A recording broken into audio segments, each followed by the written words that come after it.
할렐루야, 하나님을 찬양합니다. 오늘 6월 11일 목요일 날 아침입니다. 오늘 말씀은 어제 이어서 이제 마지막 부분으로 나아갑니다.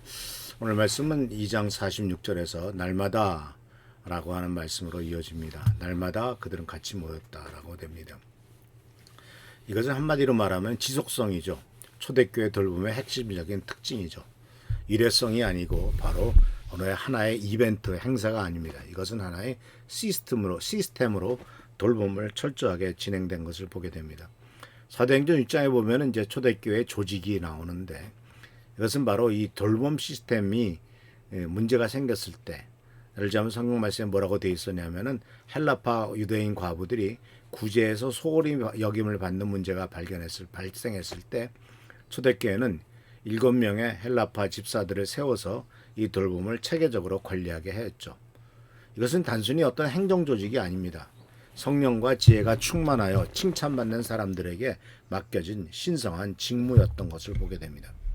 그래서 이 말씀 속에서 이 말씀을 존 스타트 목사님은 이렇게 해석을 하는데, 이러한 사건을 가리켜 초대교회가 돌본다는 것, 그리고 과부를 구제하는 일들, 이러한 그 돌봄은 선교와 동등한 수준의 신학적인 과제로 깨닫고 체계적으로 그것을 제도화한 결정적인 순간이었다라고 이렇게 평가하고 있는 것을 보게 됩니다. 그래서 존 스타트는 사도행전 강해에서 사도행전 6장에서의 집사제도는 복음 전도라는 것과 사회적인 돌봄이 결코 나누어질 수 없는 교회의 두 날개임을 보여준다. 그래서 말씀과 돌봄, 복음 전파와 사회를 섬기는 일들은 항상 함께 가야 된다라고 이렇게 해석을 해 놓으셨습니다. 이 말씀은 사도 바울이 갈라디아 6장에서도 또한 가장 잘 아름답게 표현하고 있는 것을 보게 됩니다. 서로 짐을 져라. 그러면 그리스도의 복을 성취하게 될 것이다. 여기서 보면은 그 무거운 짐, 이 짐이라고 하는 것은 바레라는 헬라어로 무거운 짐, 혼자서 감당할 수 없는 무게를 의미합니다.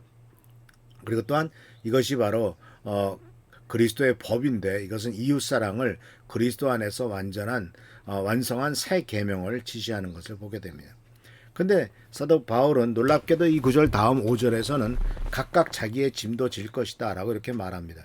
이것은 모순처럼 보입니다. 그런데 두 구절에서 짐을 진다라는 것과 서로를 짐을 진다라고 하는 이 짐이라고 하는 단어가 다르게 쓰여져 있다라는 사실이죠.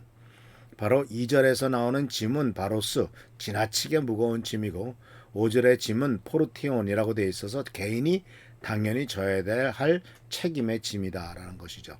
그래서 사도 바울의 가르침은 개인의 책임은 각각 지되 한 사람이 감당하기에 너무 무거운 책임은 공동체가 함께 지라는 것입니다.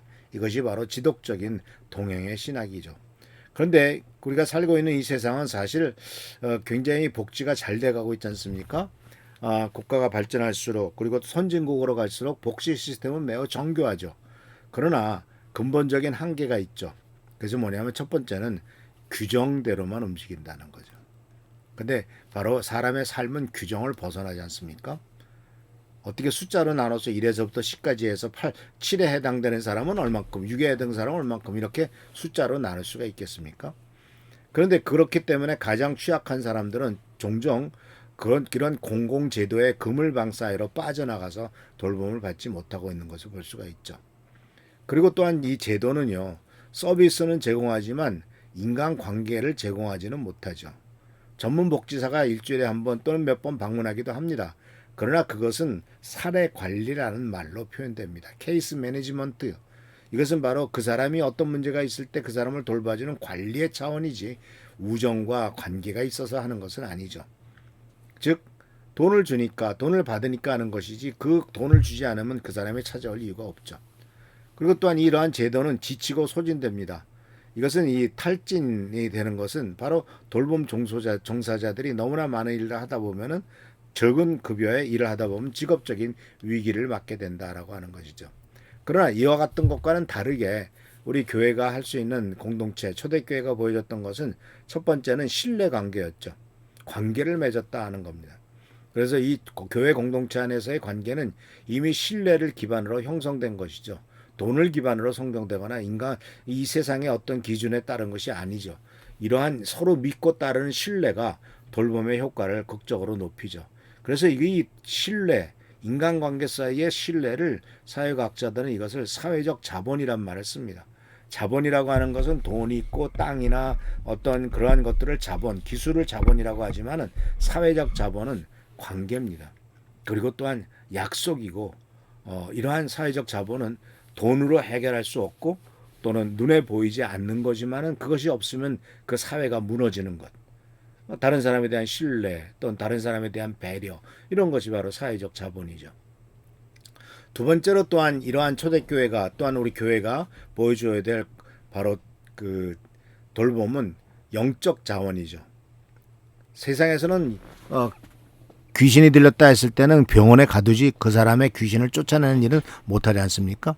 그러나 우리가 기도와 찬양과 말씀 이러한 영적 자원은 돌봄을 하는 제공자가 소진하지 않게 하는 지속적인 지속 가능한 에너지원이죠. 돈을 받고 하는 사람은 돈 안 주면 하지 않습니다. 그러나 우리는 다른 사람을 돌보고 하나님의 나라의 일을 하게 될 때는 기도와 찬양과 말씀 속에서 영적 에너지가 계속 우리의 삶에 넘치고 또 자발적으로 내 마음속에 다른 사람을 돌봐야지 누군가를 도와줘야지 하는 자원하는 심정들이 생기게 된다라고 하는 것이죠. 그리고 또한 세 번째는 공동체의 결속이죠.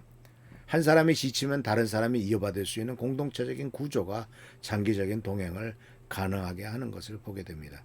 그래서 이 돌봄이라고 하는 것은 사실은 상호성이 굉장히 크잖아요. 돌보다가 돌봄을 받는 게 인간입니다.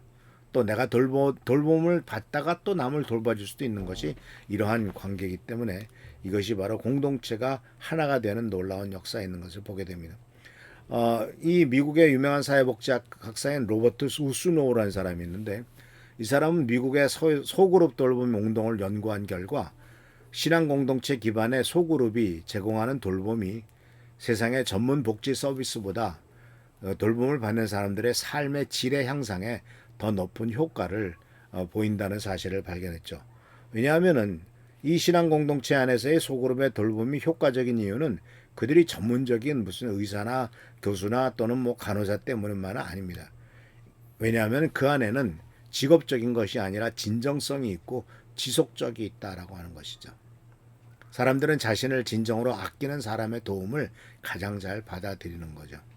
사실 우리들이 병 아프면 의사를 찾아갑니다만은 의사가 나를 돕는 사람이라고 느낍니까? 전혀 안 그렇죠.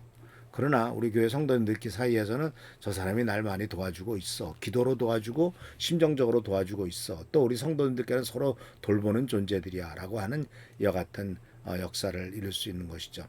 그래서 바로 나라도 국가도 바로 이러한 돌봄의 생태계를 위해서는 공식적인 사회복지 기관만으로 안 된다는 사실을 알고 있어요.